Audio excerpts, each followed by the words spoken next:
महानगरपालिकेत सध्या कायदेशीर तसेच भावनिक संघर्ष तीव्र झाला असून पालिकेला सुपरसीड करण्याच्या शक्यतेवर राजकीय आणि प्रशासकीय वर्तुळात जोरदार चर्चा सुरू आहेत. सीमा विवाद आणि कन्नड समर्थक ठरावाच्या मुद्द्यावर सत्ताधारी भाजप सदस्यांच्या भूमिकेविरोधात तीव्र आक्षेप घेत कन्नड समर्थक संघटनांनी मंत्री सतीश जारकिहोळी आणि बेळगाव प्रादेशिक आयुक्तांकडे अधिकृत तक्रार दाखल केली आहे. या तक्रारीनंतर प्रादेशिक आयुक्तांनी सरकारला पत्र पाठवल्याने राजकीय वर्तुळात खळबळ उडाली आहे. तक्रारीत नमूद करण्यात आले आहे की बेळगाव हा कर्नाटकाचा अविभाज्य भाग असून सीमा विवादात महाजन अहवालच अंतिम आहे. असा ठराव मंजूर करण्यास सत्ताधारी भाजप सदस्यांनी टाळाटाळ करणे हे नाडू-नुडीला म्हणजेच भूमिभाषेला केलेला विश्वासघात आहे. पालिकेत भाजप समर्थित 35 सदस्य असूनही कन्नड समर्थक भूमिका न घेतल्यामुळे संघटनांनी संताप व्यक्त केला आहे. या पार्श्वभूमीवर नगर विकास विभागाच्या सचिवांनी बेळगाव महानगरपालिका आयुक्तांना पत्र लिहून तक्रारीतील मुद्द्यांची तपासणी करून नियमानुसार योग्य कारवाई करण्याचे निर्देश दिलेत. सरकारला पाठवलेल्या पत्रात तक्रारीतील बाबी गांभीर्याने विचारात घ्याव्यात अशी विनंती करण्यात आली आहे. दरम्यान अलीकडे झालेल्या पालिकेच्या सर्वसाधारण सभेत सीमा विवादाचा मुद्दा चर्चेला आला होता. मात्र हा विषय सर्वोच्च न्यायालयात प्रलंबित असल्याने नवीन ठराव मंजूर करणे कायदेशीरदृष्ट्या योग्य ठरणार नाही असे मत कायदेतज्ञांनी व्यक्त केले होते. त्यामुळे त्या सभेत तात्काळ ठराव मंजूर होऊ शकला नाही. तथापि कन्नड समर्थक संघटनांनी 2005 मध्ये MESच्या सत्ताकाळात बेळगाव महाराष्ट्रात समाविष्ट करण्याचा कन्नड विरोधी ठराव मंजूर करण्यात आला होता.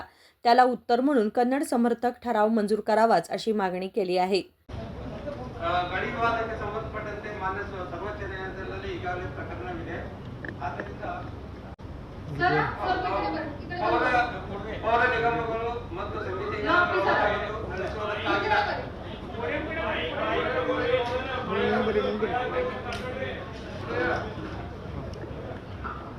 ಗಡಿ ವಿವಾದಕ್ಕೆ ಸಂಬಂಧಪಟ್ಟಂತೆ ನಿಗಮಗಳು ಮತ್ತು ಸಮಿತಿಗಳ ವ್ಯವಹಾರಗಳನ್ನು ನಡೆಸುವುದಕ್ಕಾಗಿನ ಪ್ರಕ್ರಿಯಾ ನಿಯಮಗಳು ನಿಯಮ 26 ಕ್ಲಾಸ್ 2 ST ಹಾಗೂ ನಿಯಮ 42ರ ಅಡಿಯಲ್ಲಿ ಮಾನ್ಯ ಸರ್ವೋಚ್ಚ ನ್ಯಾಯಾಲಯದಲ್ಲಿ ಪ್ರಕರಣ ಆಗಿದ್ದ ಕಾರಣ ಮಹಾನಗರ ಪಾಲಿಕೆಯ ಪರಿಷತ್ ಸಭೆಯಲ್ಲಿ ಬೆಳಗಾವಿ ಕರ್ನಾಟಕದ ಅವಿಭಾಜ್ಯ ಅಂಗ ಹಾಗೂ ಮಹಾಜನ ವರದಿಯೇ ಅಂತಿಮ ಎನ್ನುವ ತೀರ್ಮಾನವನ್ನು ಪಾಲಿಕೆಯ ಸಾಮಾನ್ಯ ಸಭೆಯಲ್ಲಿ ಮಂಡಿಸಲು ಅವಕಾಶವಿರುವುದಿಲ್ಲವೆಂದು ನಾನು ಅಭಿಪ್ರಾಯಪಟ್ಟಿದ್ದೆ.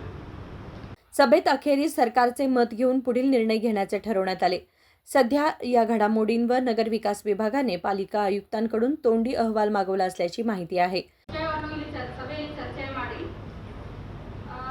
ಕನ್ನಡ ನಾಡು-ನುಡಿಗೆ ಸದಾ ಪಾಲಿಕೆ ಬದ್ಧವಾಗಿದ್ದು ಕನ್ನಡ ಪರ ಸಂಘಟನೆಗಳು ಸಲ್ಲಿಸಿದ ಮನವಿಗಳನ್ನು ಪರಿಶೀಲಿಸಲಾಗಿ ಕಾನೂನು ಅಭಿಪ್ರಾಯದಂತೆ ಸೆಕ್ಷನ್ 26 SNT ಮತ್ತು 42ರ ಪ್ರಕಾರ ಗಡಿ ವಿವಾದದ ವಿಚಾರದಡಿ ಮಾನ್ಯ ಸರ್ವೋಚ್ಚ ನ್ಯಾಯಾಲಯದಲ್ಲಿ ಇರುವುದರಿಂದ ಇದರ ಬಗ್ಗೆ ಸರ್ಕಾರಕ್ಕೆ ಪ್ರಸ್ತಾವನೆ ಕೋರಿ UD ಸೆಕ್ರೆಟರಿಗೆ ಅಭಿಪ್ರಾಯ ಪಡೆಯಲು ತಿಳಿಸಲಾಯಿತು. ಈ ವಿಷಯವನ್ನು ಸರ್ವಾನುಮತದಿಂದ ಪಾಸ್ ಮಾಡಲಾಗಿದೆ. दरम्यान सरकारने पालिकेला सुपरसेड करण्याचा निर्णय घेतल्यास कायदेशीर लढा देण्यास तयार असल्याचा इशारा भाजपकडून देण्यात आला असून बेळगावच्या राजकारणात नव्या चर्चांना उधाण आलं आहे. राजशेखर हिरेमठ, KMM मराठी, बेळगाव.